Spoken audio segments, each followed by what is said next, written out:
Which actor seemed miscast in a role but ended up killing it? Levita Yokel said, David Tennant as Purple Man and Jessica Jones. To me, he was a brilliant but goofy Doctor Who, not a baddie. Holy cow though, if his safe and cozy DR rep didn't quickly dissolve away.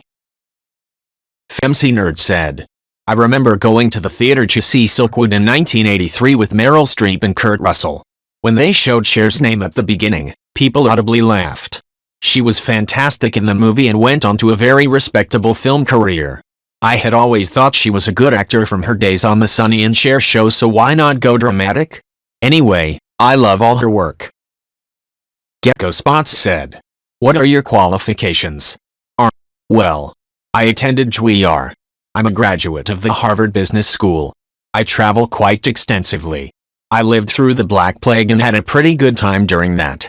I've seen The Exorcist about 867 times, and IT keeps getting funnier every single time I see IT.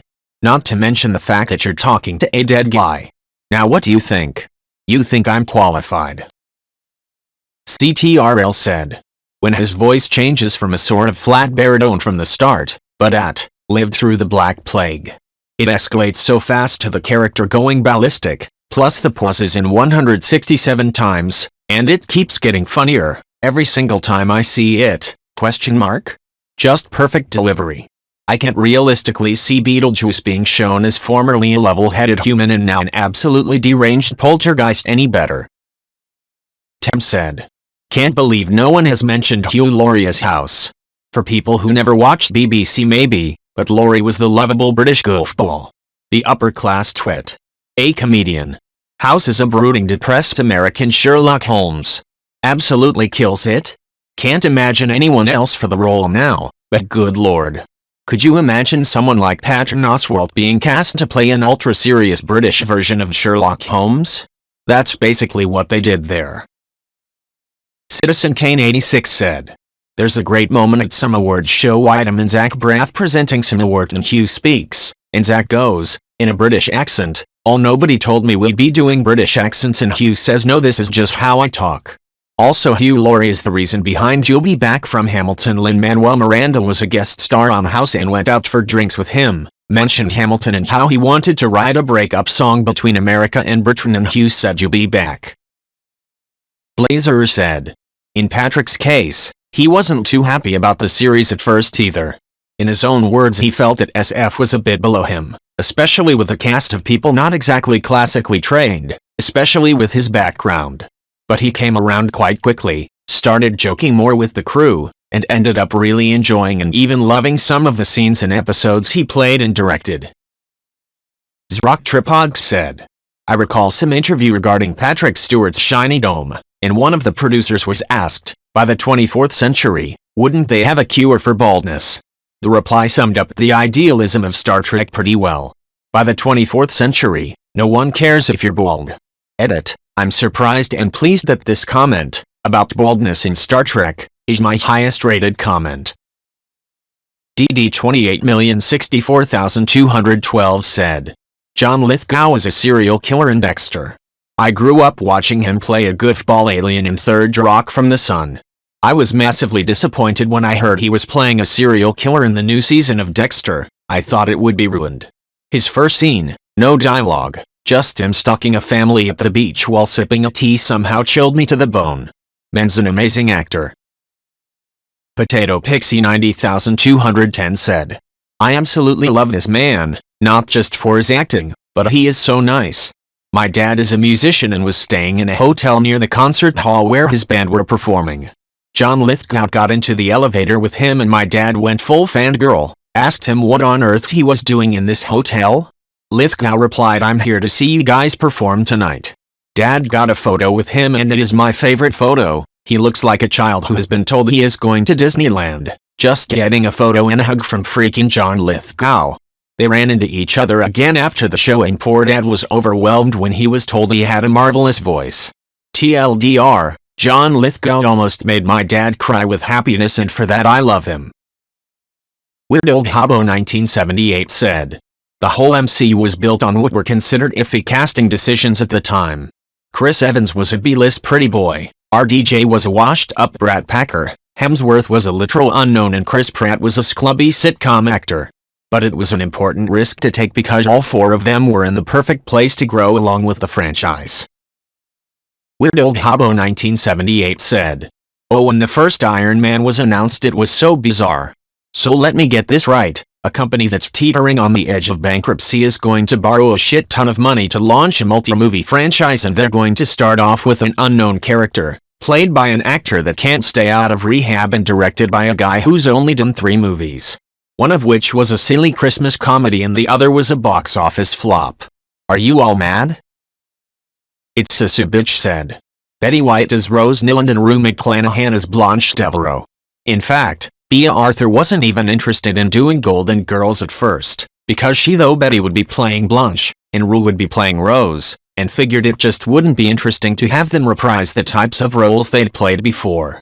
But when she was told that Betty would be playing the sweet, ditzy woman and Rue would be playing the man-hungry diva vixen, she thought it was a great idea and came on board.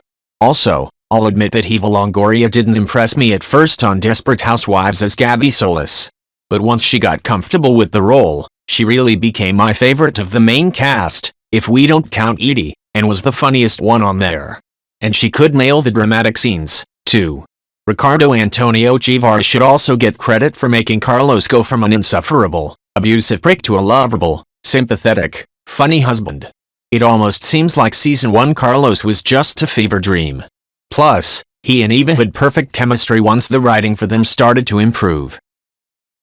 Travis Km said, "As soon as the theatrical trailer was released, with that sudden shot of him sitting on the ground in the interrogation room followed by 'Why so serious?' everyone who was saying he was going to ruin the movie shut right up. Edit, just went back and watched the theatrical trailer on YouTube and the top comment sums it up pretty well. The trailer that made us all feel like a bunch of idiots for doubting Heath Ledger. Here's the trailer, https://youtube.be/_PZPMTJ1QHQ. Yassel said, "People can make fun of Robert Pattinson for his role in Twilight, even he makes fun at himself for his role in Twilight, but after watching The Lighthouse, you can't tell me that dude can't fucking act without me losing my shit." Edit, thank you all for your recommendation on Pattinson's movies. I only recently fell in love with his acting with The Lighthouse and Tenet, now I have the weekend to watch the rest of your suggestions. Idlam Satilimit said, "Sean Bean playing Richard Sharp in the Sharp TV series, 1993 to 1997 and 2006 to 2008. Plus Richard Sharp was written as a 6'6" black-haired London man built like a professional wrestler. Plus Sean Bean is a 5'8" blonde Yorkshireman of moderate musculature. The writing on most of the episodes never holds a candle to the book series and a lot of them were absolute trash. But the series is still watchable for how good the actors were in it and the great chemistry the actors had together." Millie Stan said, "Heath Ledger was seen as a miscast for the Joker at the time of The Dark Knight's production because he had never played a similar character before. It wasn't even a mixed reception, just straight up toxic. A lot of people said he was too young, he was too pure, whatever that means. He just didn't have the capacity to properly play the Joker and made a lot of jabs about the fact his most notable performance were being a heartthrob in A Knight's Tale and 10 Things I Hate About You. I would say, even if you haven't watched the film, the almost 30 Academy Awards he won for that role alone show it was one of the best casting decisions of all time. The Joker has been a poisoned chalice of late with only Joaquin Phoenix not receiving an overwhelmingly toxic reception." Res30 Stupid said, "Also, surprisingly he's an effective leading man in a romantic comedy. It's called The Holiday and it's about 2 women going through different heartbreaks who meet on a house share vacation website and decide to swap homes for Christmas. Iris, Kate Winslet, goes to LA to get over her ex after he gets engaged while Amanda, Cameron Diaz, goes to Surrey after her boyfriend cheats on her. Iris ends up meeting Miles Black, a composer working for Amanda's advertising agency and hits off a friendship where they compare their shitty love lives before they end up getting hooked in the ending, showing them falling in love and discussing love, through a shared love of movies. It's the more emotional of the 2 stories since Iris still has to work with her ex and can't seem to get over him. But Miles just seems to glow and helps her get over her own issues. And honestly, he gets the best line in the movie." Res30 Stupid said, "As much as I hate to admit it in hindsight, Kenneth Branagh's Poirot. Going back and listening to his narrating an audiobook for Murder on the Orient Express, he definitely knew his story when adapting it. Listening to the audiobook, you can tell a lot of the acting directions he chose for the movie.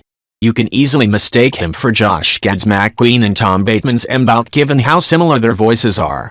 And in fact, Gad's performance as McQueen is my second nomination for this. I always knew him as Olaf from Frozen, but he absolutely killed it in McQueen's second interrogation. Irish Spice said, Kurt Russell as Elvis. He literally channeled the king. Of course, Russell is any character that he plays from Snake Plissken, to Jack Burton, to Santa Claus. Jack Burton, when some wild-eyed, 8-foot-tall maniac grabs your neck, taps the back of your favorite head up against the barroom wall, looks you crooked in the eye, and asks you if you paid your dues, you just stare that big sucker right back in the eye, and you remember what all Jack Burton always says at a time like that, have you paid your dues, Jack? Yes, sir, the check is in the mail. Edit to add, all of Kurt's roles on Rotten Tomatoes. Dunks88 said, I waited until I saw this one. Everyone points to Heath, but it seems that most times Batman is cast, the chosen actor gets shit on until after the movie came out. Especially my personal big three of Keaton, Bale and Affleck. George Clooney and Val Kilmer get a pass in my opinion because they were both good but the movies were terrible. I grew up in the 90s so I have a soft spot for those campy-ass movies. Garage100 said, Anthony Hopkins. Nobody blinks at him being Hannibal Lecter now, but back in 1991 it didn't make a lick of sense. This classic English actor who should be doing Shakespeare. Matt Damon. Fuck Dr. Man forever. Bob Saget. Go watch his stand-up. It's the filthiest shit you've ever seen, and now he's all-American dad in some shitty family sitcom with cute twins. There's no such thing as good acting in that show, it's all dog shit, but his dog shit is ever so slightly less objectionable than anyone else's. Heath Ledger. That guy was way too pretty to be Joker, remember? Now he makes Jack Nicholson look shabby. Speaking of Jack, Nicholson was perfectly cast as Jack Torrance, and killed it. So I guess the converse of this question. C2U said, Hugh Jackman as Wolverine. So iconic now that everyone forgets how many people were confused that an obscure Australian song and dance man got the part. Take this quote from Ain't It Cool News in 1999. Hey folks, Harry here with an update on the Wolverine casting nightmares. Well, seems that are fairly unknown, to us Americans anyways. Australian actor by the name of Hugh Jackman has been cast as the Clawed One. First it appeared on McKellen.com, then was later confirmed on Variety. Meanwhile, I've been hearing from Australian readers that this is one of the world's greatest horrible decisions. Admiral Cinnamon said that's a very complex question. Doctor Who started in the 1960s, was cancelled for a while and then revived. When each Doctor dies he regenerates with a new actor playing the same character. So when people say 12th Doctor they mean the 12th actor regeneration to play the role. Every Doctor writing staff varies a lot in style and quality. The Capaldi's years are considered around mid-range. But if you actually care about story it makes more sense to start with the revival Christopher Eccleston, 9th Doctor, years so the Capaldi stories have more context when you get to them. Atomic Tan and Black said, Ross, David Schwimmer, as Captain Sobel in Band of Brothers. He absolutely killed it in my opinion and that role couldn't have been played better by anyone else. Also, whenever I mention Sobel I feel the need to mention just how depressing the end of his life was. He ended up serving in the army for years after World War II to include the Korean War and retired as a lieutenant colonel, but in 1970, Sobel shot himself in the head with a small caliber pistol in an attempted suicide. 11. The bullet entered his left temple, passed behind his eyes, and exited the other side of his head. Both of his optic nerves were severed by the shot, leaving him blind. 11. Soon afterward, he began living at a VA-assisted living facility in Waukegan, Illinois. He died there of malnutrition on September 30, 1987. 11. 12. No memorial services were held for him. 11. From Helly said, The Rock and Scorpion King. This was the second Mummy movie and I was really looking forward to it. Then I heard a pro wrestler was going to make an acting debut and I was so hoping his role was small. I complained to the people that I was going with that I hope I'm not disappointed by having this damn wrestler in my movie. I watched a movie and loved it. I loved The Rock in it, but I didn't know who he was. At the end of the movie, my friends asked, "So did the wrestler ruin your movie?" I told him no, I couldn't even tell by bad acting who the wrestler was. When they told me he was the Scorpion King, I was kind of blown away. He did an amazing job. Now if I hear The Rock is in the movie, I get excited to see it. He's so good. Elysian Blight said, Robert Downey Jr. in Dr. Dolittle. I love that actor and I love the original character, from the books and from the movie in 1967, not the stupid Eddie Murphy ones, but I just didn't think Downey could be down to earth enough. His roles as Iron Man and Sherlock were so much like him. All I could imagine was a cocky, sexy Tony Stark talking to the animals. I was actually so incredibly pleased with the way he played it, and it felt very respectful to the original character. I almost passed it up and I'm glad I didn't. Love him even more now. Jerf1 said, Heath Ledger as the Joker. When he was cast, I was not happy with it. I always thought he was a good actor, but based off his previous roles I thought he was all wrong for the part. My mind changed when they released the first teaser posters off him in the makeup and then the one teaser trailer where all you heard was his Joker laugh. I was on board after that. It made me learn to withhold judgment until I actually see the movie. Like with Robert Pattinson as Batman, my initial thought was that he's a bad choice, but I'm not going to shit on him or the movie until I see it. Maybe he'll be great, who knows. Mascatron said, Tom Cruise as Jack Reacher. Reacher in the books, if you can't tell by his name, is a giant. He notoriously has got hands like dinner plates. He's also not a traditionally good-looking man. He's described as an ogre, not that it seemed to hurt his chances with the opposite sex in like every book. I thought the casting was absolutely horrible. But while there's definitely an element of the character missing, Cruise does a great job in the fight scenes and it's easy to buy him doing brilliant detective work. He even occasionally gives off the right vibes of a guy who lives on the road, his only personal possession a toothbrush. And after so many military roles in his past, the character being ex-military makes perfect sense. I kind of hate how hard it is to dislike Cruise. Sometimes I try to convince myself that he has been blackmailed by Scientology, but by all appearances he's so high up in the organization it's hard to believe it's not a choice. Still, he seems to give every role his all. I can't think of even one time he just coasted by on his charisma alone. Rafical07 said, Ryan Gosling in The Notebook. The director wanted an ugly actor, so he picked Ryan Gosling. Ryan ended up doing well in the film and become famous. Quote from the director, I want you to play this role because you're not like the other young actors out there in Hollywood. You're not handsome, you're not cool, you're just a regular guy who looks a bit nuts. Source: https://www.out.com/entertainment/popnography/2011/Ryan-Gosling-being-fugly-got-me-famous. Bacillin said, in retrospect it seems so obvious, but Bryan Cranston as Walt in Breaking Bad. You're telling me the goofy, comedic relief dad from a sitcom is going to be the anti-hero in a dark drama about cancer and making drugs? Dude killed it. What's really crazy about him being chosen is that it was partly due to his appearance in one episode of The X-Files, an episode written by Vince Gilligan, creator of BB. The role had Cranston playing a shitty guy that Mulder had to save, so the entire episode was about whether or not this man could be worth saving. Gilligan already knew Cranston could play a bad guy that the audience might have sympathy for from that one off. Albatross said, a lot of people might be unaware that when RDJ was originally cast as Iron Man fans, including myself, were extremely skeptical. A lot of people were expecting Tom Cruise to take that role. Here's an old thread from 2006 with statements like, RDJ is an Iron Man, RDJ isn't Tony Stark. This is one of the many examples. I remember reading forums in the early noughts where comic fans were utterly horrified at the idea of RDJ as Tony Stark, concerns about his age, his reliability, etc. Well, here we are, 2021, and he's absolutely iconic. Good for him. He really did carry the franchise and I couldn't be happier. But back when that role was announced, there were a lot of comic book fans who just couldn't really see it yet.